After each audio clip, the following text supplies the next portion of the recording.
Saya kutipkan keterangan yang disampaikan oleh Al-Hafidh Ibnu Katsir rahimahullah ketika beliau menjelaskan firman Allah tadi, "Wa ma arsalnaka illa rahmatan lil alamin."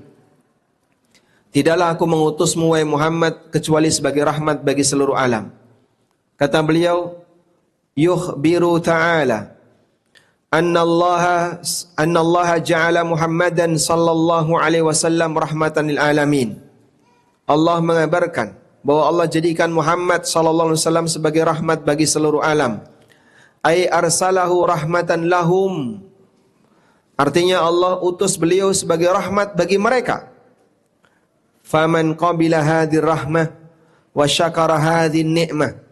Maka siapa yang memahaminya sebagai rahmat, menerimanya sebagai nikmat, sa'ida fid dunya wal akhirah. Dia akan berbahagia di dunia dan akhirat. Artinya, kalau Allah berikan ini sebagai nikmat, maka terima sebagai nikmat. Jangan sampai ketika Allah jadikan ini sebagai rahmat dan nikmat, tapi kita menerimanya layaknya azab. Kenapa sih harus ada aturan kayak gini? Kenapa kok ini nggak boleh? Kenapa sih harus ini, harus ini? Repot banget jadi Islam. Dan masih banyak Pak, orang yang sejak lahir dari keluarga Muslim, tapi dia merasa jadi orang Muslim itu merepotkan. Dia merasa ketika dia mengikuti ajaran syariat Islam itu memberatkan. Itulah yang kita maksud tadi. Dia menerima Islam sebagai azab dan bukan sebagai nikmat. Makanya mereka yang terkadang diberitahu berkaitan dengan bagaimana syariat Islam, ada aturan A, ada aturan B, saya keberatan untuk menerimanya. Kenapa kamu keberatan? Anulah, jadi Muslim itu yang gampang-gampang saja. Subhanallah. Bapak dan Ibu, apakah Allah menurunkan Al-Quran untuk menyusahkan hidup kita? Saya ulangi ya.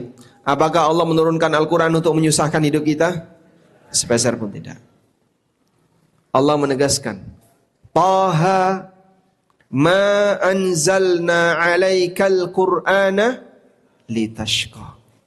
Aku tidak pernah menurunkan Al-Quran kepadamu untuk menyusahkan hidupmu.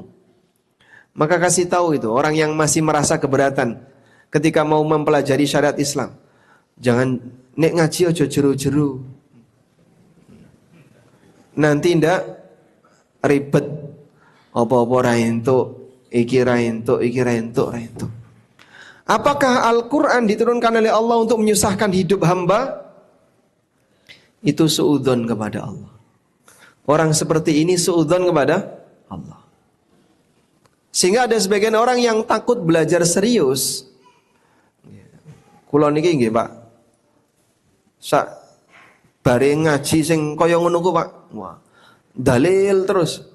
Apa kok jadi ribet, Pak? Kira entuk ora oleh riba. Bar riba niku napa niku, Pak?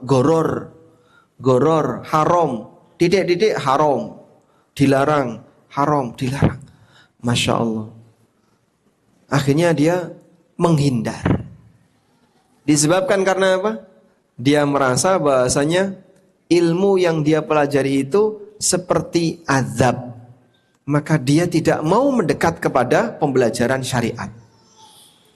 Padahal Allah tidak pernah menurunkan ini sebagai bentuk azab. Justru sebaliknya Allah turunkan ini sebagai rahmat.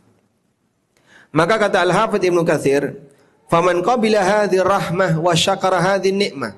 Maka siapa yang menerima rahmat ini dan dia memahaminya sebagai nikmat, dia akan berbahagia di dunia dan akhirat. Wa man raddaha wa jahadaha khasira fid dunya wal akhirah. Dan siapa yang menolaknya, bahkan menentangnya, akan rugi dunia akhirat. Kita tentu tidak ingin seperti ini. Baik. Selanjutnya, sebagai rahmat yang Allah berikan kepada umat Nabi Muhammad SAW, Allah berikan bahwasannya Allah jadikan nikmat ini sebagai nikmat yang lengkap. Nikmat lengkap itu telah ditegaskan di surat Al-Maidah ayat 3. Insyaallah Bapak Ibu sudah hafal ya. Al-yauma akmaltu lakum dinakum wa atmamtu alaikum ni'mati wa raditu lakum al-Islam madina. Pada hari ini telah aku sempurnakan agama kalian. Wa atmamtu alaikum ni'mati, dan aku sempurnakan nikmatku untuk kalian. Nikmat yang dimaksud di ayat ini nikmat apa Bapak Ibu? Nikmat dunia ataukah nikmat agama? Dunia atau agama? Agama. Kenapa nikmat agama?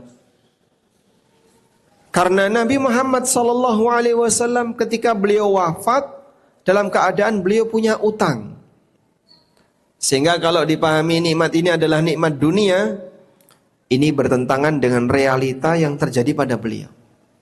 Maka Anda boleh catat, tidak ada pernyataan dalam Al-Quran di mana Allah telah menyempurnakan nikmat untuk Rasulullah SAW kecuali dipahami untuk nikmat agama. Karena kalau nikmat dunia, Nabi SAW tidak punya gedung bertingkat seperti yang Bapak punya.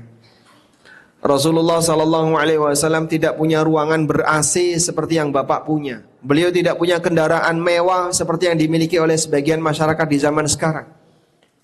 Bahkan beliau ketika wafat, utang beliau belum dilunasi. Karena beliau hidup dalam keadaan penuh keterbatasan.